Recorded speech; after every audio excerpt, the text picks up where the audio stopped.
নমস্কার বন্ধুরা, সবাইকে স্বাগত। আজকে ছিল আমার শ্বশুরমশাইয়ের জন্মদিন।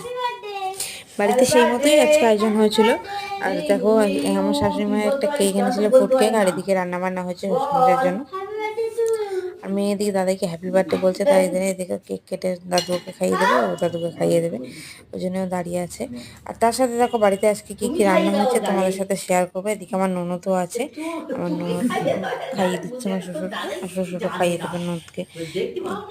তো দেখো মেয়েকে কেক খাইয়ে দিচ্ছে, আর মেয়েও আবার একটুখানি দাদুকে খাইয়ে দেবে আজকে। তো এইভাবেই সারাদিনটা আজকে ভালোই কাটলো।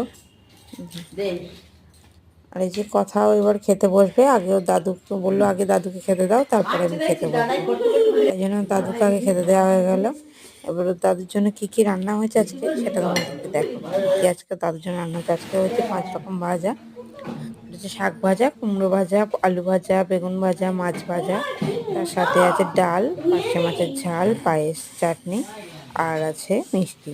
আজকে দুপুরে এইটুকু লাঞ্চের জন্য এই আয়োজন করা হচ্ছে দাদুর জন্য। চলো টাটা, সবাই ভালো থেকো।